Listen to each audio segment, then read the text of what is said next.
Hi, hello, welcome back to my channel. My name is Shannon and today I am bringing you my wrap up for July but vlog style. It is currently the 8th of July and I have just finished Good Me Bad Me by Ali Land. I gave this a 3 stars. In this story we follow Annie, who has to go into a completely new life and become Millie. She is fostered by a psychiatrist and their family is going to take care of her until her trial comes, because she is the prime witness to her mum's trial because her mum is a murderer. And the premise sounds amazing. Unfortunately for me, the pacing was a little bit off. I felt like the first 70% was really slow and boring, and the last 30% was what I expected. I would definitely pick up a book from this author again based on the writing, the depiction of mental health, and the characters, because that was what made me give this a 3 stars. The pacing and the atmosphere were lacking in my opinion, but this was my first TBR Tarot punishment and I've checked it off the list. It's been on my TBR for like 3 years, so that's like, it feels like such an accomplishment to get it done. And yeah, I had a good time, nothing mind-blowing, but I would definitely give this author another try, and I am glad that I picked this up for Summerween. So I will check back in once I have read some more books for the month of July. Hey, hello. So I'm coming to you like this because I am so fucking ill. I have an ear infection, so I can't hear out of my right ear, and it's causing me so much pain. But I'm gonna troop on so I don't fall behind. So I finished my best friend's exorcism and I gave this a 3 stars. I enjoyed this story from the point of view that we got it from. So in this story we follow Abby and Gretchen, who are best friends, and then something happens and Gretchen starts acting really strange. Like, she gets obsessed with death, suicide, the devil, heaven, hell, and like she starts smelling. Her physical appearance completely goes like down the shitter. Like, she is not the person that Abby's been friends with her whole life. So that's when Abby starts to investigate her best friend and believes her best friend is in need of an exorcism. I enjoyed this book because of the friendship dynamic. I completely enjoyed the fact that we got the way the friendship started and then how it progressed all the way to the very end, because it was like a whole cycle of this friendship that I really, really enjoyed. The plot was all right. I think the pacing was slightly off because the climax part only lasted about like 50 pages at the most.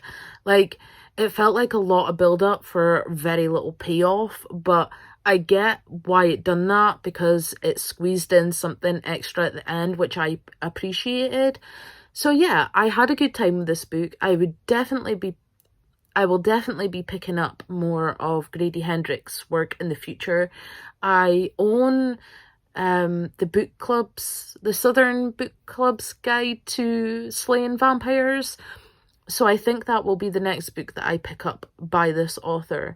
But yeah, I had a good time with this. It was a middle of the road read, but I am looking forward to getting into more of the horror genre, and I am glad that I started with this one.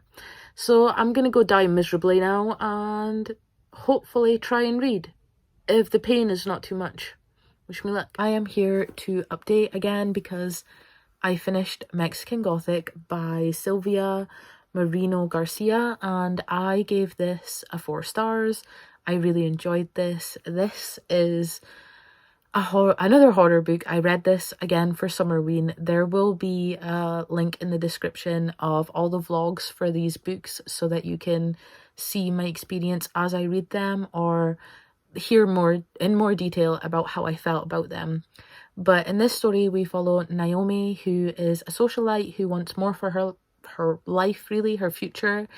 In order to get that, she agrees to her dad's conditions that she will go to the high place because her cousin Catalina has been sending very weird messages, handwritten letters to her father, and the whole family is starting to get really worried about her. So Naomi, of course, goes to high place and shit ensues. This book was so, like, it was so well done. It was creepy and eerie, and the descriptions of the high place were so vibrant, and it kind of had like a folk tale feel to it because all of the townies had different stories and different theories about what is happening up on the high place and what the family is like doing. And I was pretty impressed with the twist of this as well, because I thought, you know, like, it is technically a horror book, so I thought, you know, that it would follow some kind of horror plot line that I've probably already seen or heard of before, but this followed a different direction, and I was quite impressed with the direction it took. This is literally a web of horror. This is the tagline that I would give this book, a web of horror, because wow, it was so well done. I am definitely interested in picking more up by this author. I don't actually know if she has any other books out at the moment. Oh yeah, she does. She has lots of books out actually. Okay. Gods of Jade and Shadow. Isn't that the one with the really, really beautiful cover? I am pretty sure it is. I have that on my wish list. I just didn't realise it was this author. And the beautiful ones. And then Velvet Was the Night and Certain Dark Things. Ooh, vampire lore. End of the World. Scandal is a razor sharp weapon.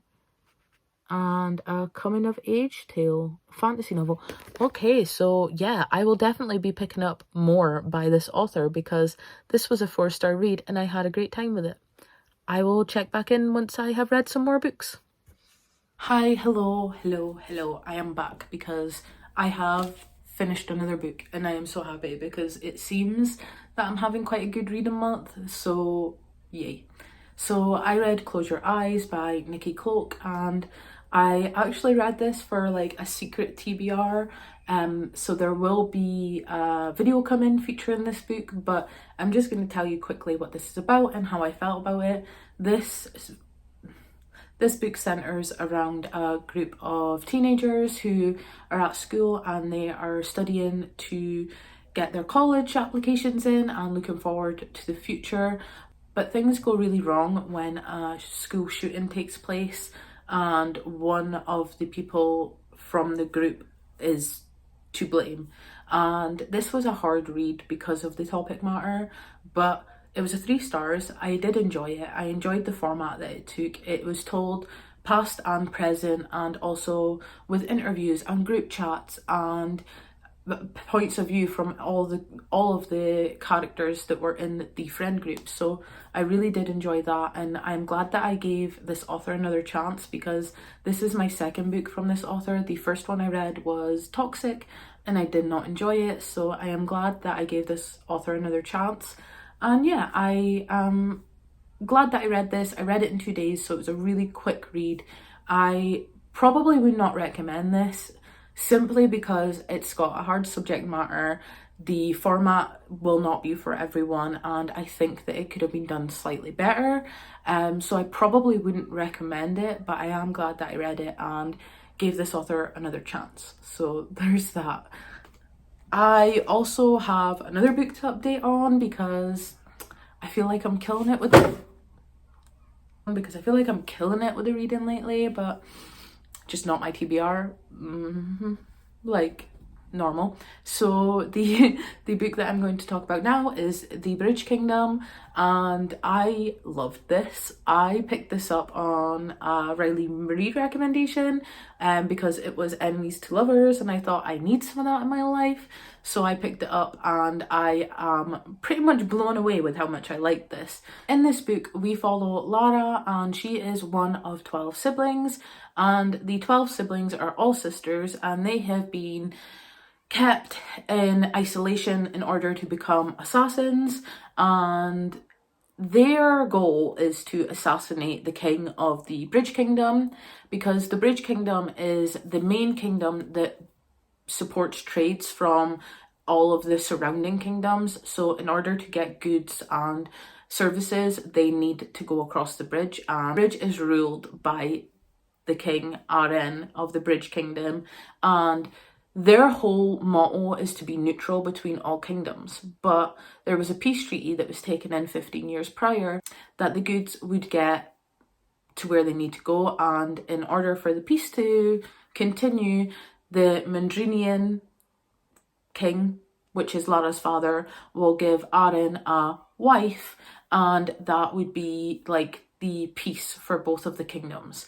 And instead of just doing that, he decides to make all of his daughters assassins so that when the time comes, he can get his daughter to kill the king and take the Bridge Kingdom for himself. So I really enjoyed this. The setting is great because it's a jungle setting, and all I could imagine in my head was Tarzan and Aren being Tarzan, and I know that's weird, but like it worked. It totally worked. And Lara being like Lagatha from the Vikings, which like so that's all I could picture in my head while I was reading this, and it just made it so much more fun for me. And the setting that we're in is the jungle, and there's a lot of like dangers. It's a hard living life, and I felt like that added so much to the story, because even in times that there wasn't a battle or there wasn't necessarily a threat, there was always that underlying danger because of the way that they have to live. A lot of this book takes place in like the sea and traveling and on the road, and I really enjoyed that aspect of it as well. I loved the characters. I loved Lara, I loved Aren, even like Jor, Aren's right hand man, I liked him. There's a character in it called Nana, which was like a battle hardened old woman that like everyone calls Nana and everyone listens to, and I love that. I kind of like that relationship with a person having so much respect in bond with the soldiers and the people that protect the kingdom. I like that, and yeah, I enjoyed it. Although for quite a lot of the book I didn't realise that it was enemies to lovers, because it just didn't feel like they were enemies until the last 20%, and then it was like, oh yeah, they're enemies, they're enemies. But I am so excited to get on to the sequel, because the ending, it doesn't leave you on a cliffhanger, so to say, because like it does resolve what happened, but it leaves you in a place where you know shit's gonna hit the fan as soon as you pick up the sequel. So I'm really looking forward to picking up the sequel of this book because of that last 20%. So I gave this a 4.5 stars. I absolutely adored it, and I will be picking up the sequel. And this is a 6-book series with 3 duologies, so if the characters are ones that I'm interested in, I will probably pick up the other ones, especially because I'm interested in the world as well. I felt like it was such a character in and of its own. So yeah, I am singing this book's praises, and I am going to be picking up the sequel at some point soon, hopefully. And yeah, I enjoyed this. So I am going to go and read some more books, and I will check back in once I have finished another one, hopefully soon, because I feel like I'm on a roll and I need to stick with it, because finally, I will check back in once I have another book to speak about. Guys, I finished Felix Ever After, and oh my god. So I'm back, and I'm back to talk about Felix Ever After. I finished this and I absolutely fucking adore it. This is a 5 stars. This is going to be on my top 10 of 2021. This is a new favourite. I adored this book. So in this book, we follow Felix, who is struggling with his identity and his future. He is trying to get his shit together so he can get his college application together in order to apply for Brown. But in doing this, he is also confused about his gender identity, and he really wants to fall in love. And that's where the story starts. essentially. But also throughout this book there is great commentary on the pressures on young people, the pressures on labeling yourself, and there's such a good topic of conversation about the LGBTQ plus community, and I just really felt like this book done such a good job at taking a sensitive subject and opening up the discussion that people can have. Not only people that have read it in person that can like talk about it, but also the conversation the characters had in this book really opened a door into questions, and I really enjoyed that narrative. Also, the romance in this, the romance, the romance. I am so here for it. I'm not going to tell you who the romance is between because that is spoilers, and I really want to recommend this book, and I don't want to recommend a book that I give spoilers for. So just know that I was here for the romance, and I absolutely adored the way the romance turned out. I adored Felix as a character. I adored Ezra as a character, his best friend. Even his rival Declan was written so well. The characters just were so vibrant and had so much depth that I just enjoyed them so immensely. The plot was done so well. It was a sensitive subject, and I believe that Karen Callender took that sensitive subject and done it in a way that was just done it in a way that was very careful but also very eye-opening to a lot of people. And I love that this book is young adult and accessible to people of a certain age. So yeah, I absolutely adored this book. It was a 5 stars. I had a great time with it. I will definitely be picking up more by this author, and I am glad that I found it a new favourite, and I highly recommend this.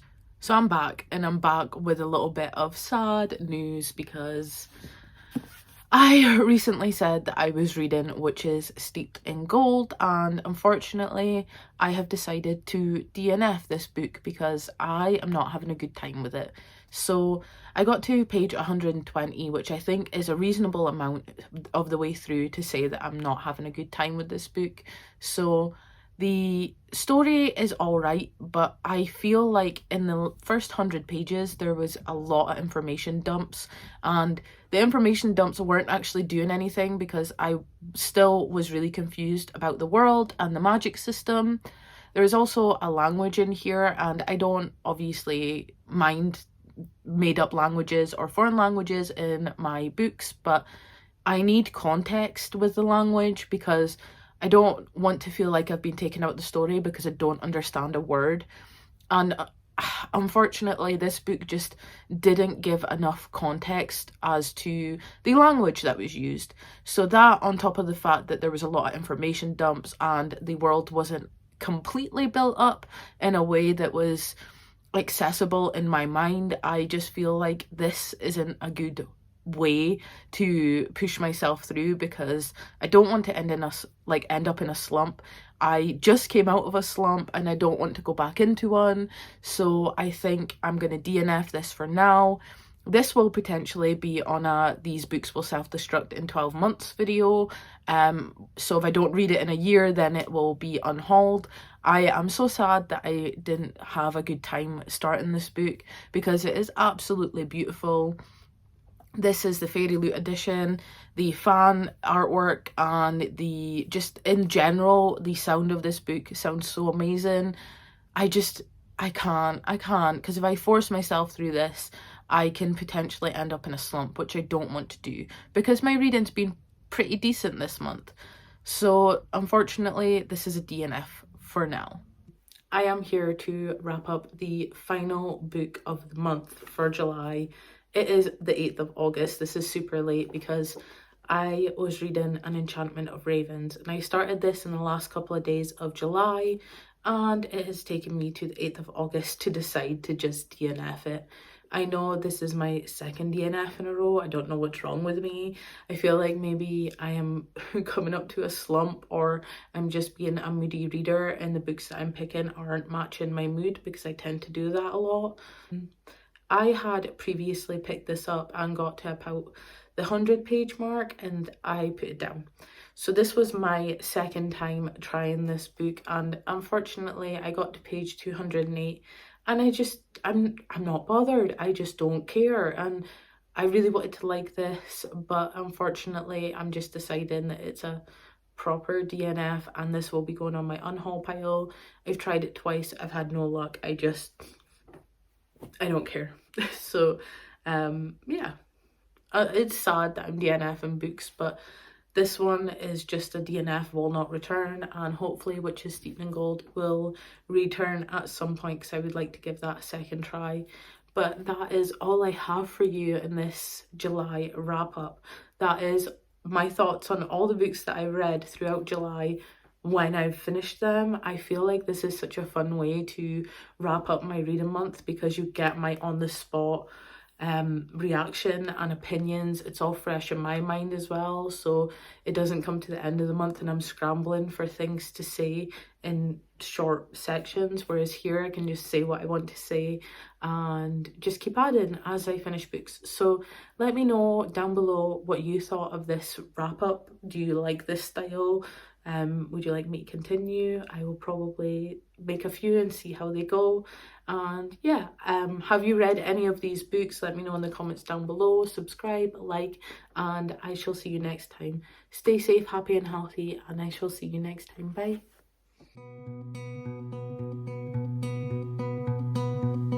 Pack up my summer in a Ziploc bag. Old maps and tchotchkes, photographs, said this and that. I'll write myself a letter so that I'll remember